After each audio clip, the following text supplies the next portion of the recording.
Welcome back. I suppose for those of you who subscribed and were following the channel, you wondered where I went. Long story short, I had some technical difficulties.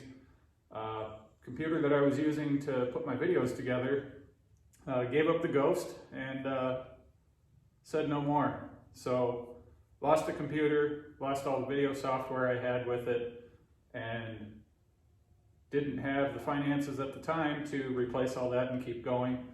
So I kind of just threw my hands in the air and said, well, good enough.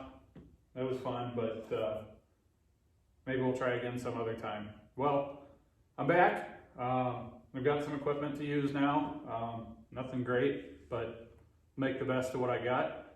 I also like to address a bunch of the questions. Essentially, I wasn't really doing anything with the channel for quite some time. Pop back in, just check things out and see what was going on. And the video reviewing the 10-inch miter saw, the Hitachi saw, has over 50,000 views. So apparently a lot of people were interested in that. Seems like it helped out a lot of folks, and that's great. That's why I was doing this in the first place. So now that I'm back, channel might be a little bit different. Probably won't do so much in the shop projects anymore. I will show things that I do. I'm a handyman by trade, so I do all kinds of different projects, remodels, things like that.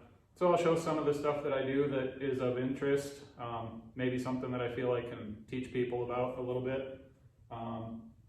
Today, we're gonna do a review of a 2-year follow-up since I picked up this saw. I use it periodically. It's been great. It still cuts great. It still functions just like it did out of the box. You can see I changed one thing about it. I picked up this, Perform-X stand. The stand folds up, and I suppose it's about 3 feet long and takes up 8-10 inches. So not a whole lot of space. It's not one of the heavier duty ones, but for cutting trim, for cutting like a 2x4, it's great. The arms stretch out just like you see it here, and it gives you enough support to keep your piece level and solid on the cutting surface. So with that said, let's take a look at the saw a little closer and maybe do a test cut or two.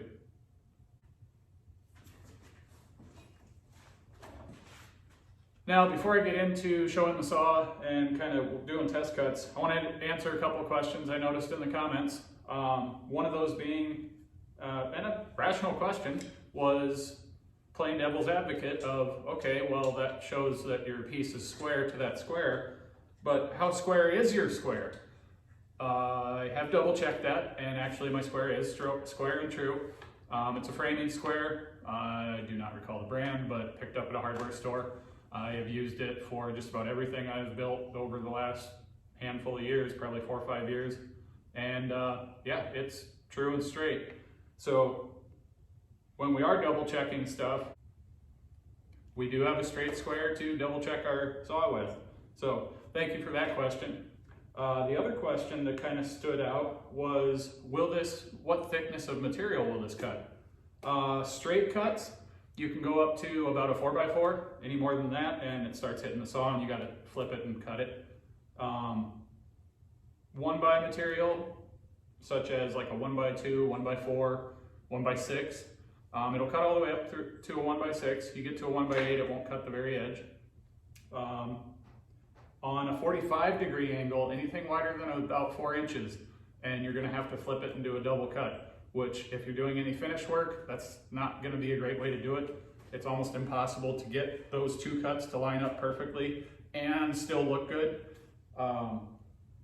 Not that it can't be done. I mean, if you're in a pinch, by all means, you use what you got and you make the best of it.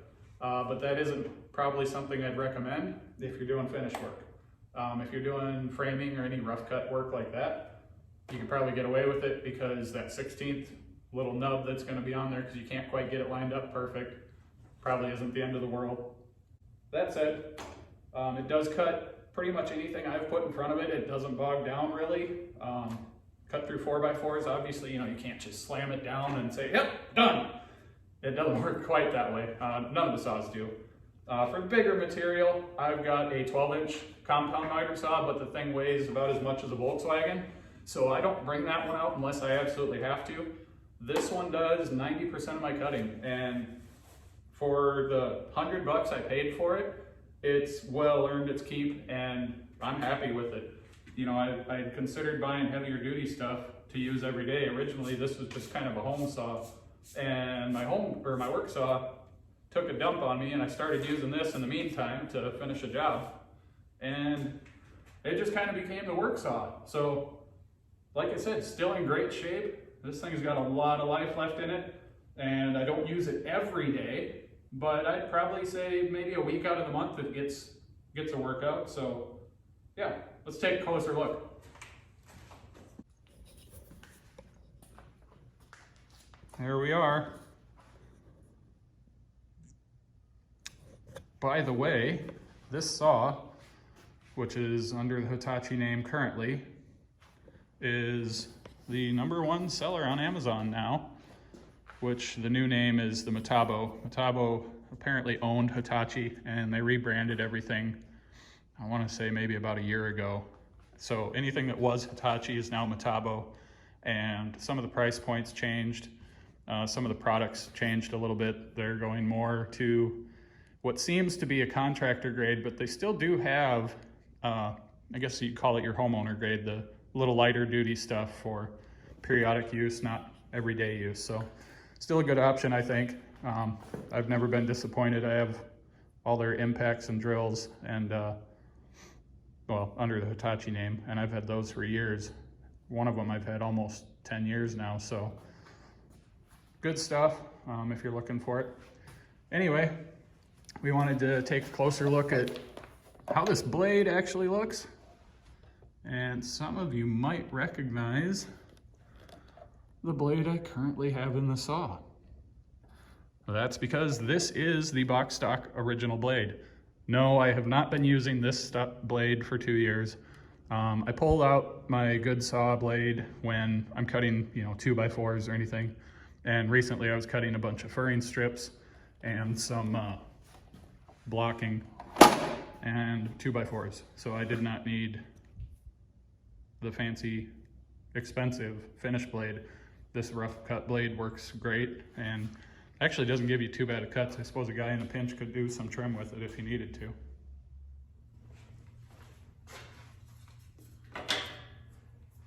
All right, let's start with a straight cut and through this 1x6.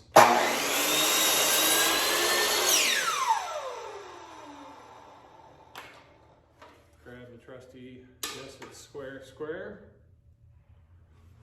And I haven't done any adjusting since that first day, and that looks pretty darn straight.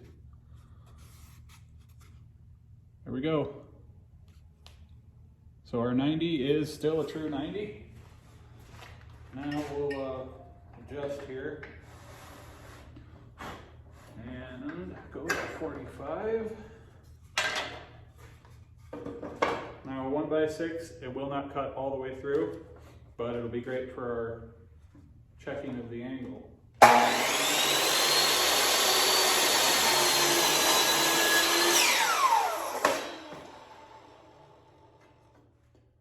Guard got caught there a little bit. Oh yeah, we are still spot on. We're still spot on. You can see that. So 2 years in, fair amount of use, and we are still spot on solid. Let's check one more, and this will tell us if our blade is actually straight up and down true. I should probably grab the camera for this one.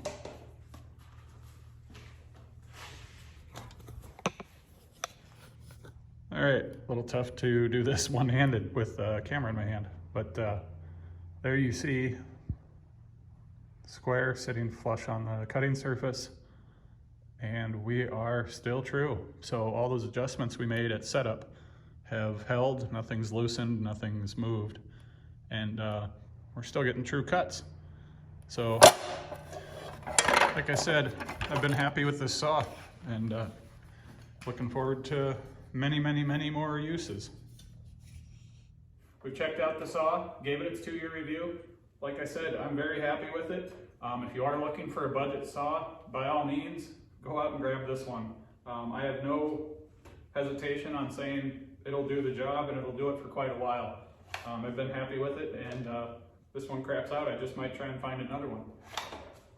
So, that said, that's all I've got. Short and sweet, not a whole lot today, but working on some other things to get more content coming. I'm not sure exactly how frequently. We'll probably try for every couple weeks to drop something in here. But really it's going to be dictated by what I've got to show you. If I don't have anything great worth making a video out of, I probably won't just make a video to make a video. Unless you guys want to see more, in which case, you know, comment, let me know. What do you think? Do you want me to try and do something every week? Some of them might be shorter, just talking about how things go. Go through, look at some of our old stuff. We'll call that Generation 1, or what do we call that? Yeah, Gen 1. We'll call that Gen 1 videos. The old stuff, the vintage films. And we'll keep going and try and make some cool stuff. So, click that like button, subscribe, share, comment. Let me know your thoughts. If you did pick up this saw and you were one of those that took my recommendation from the first video and actually liked this thing, drop a comment below. Let others know that you agree, or you think I'm crazy and you hated the saw.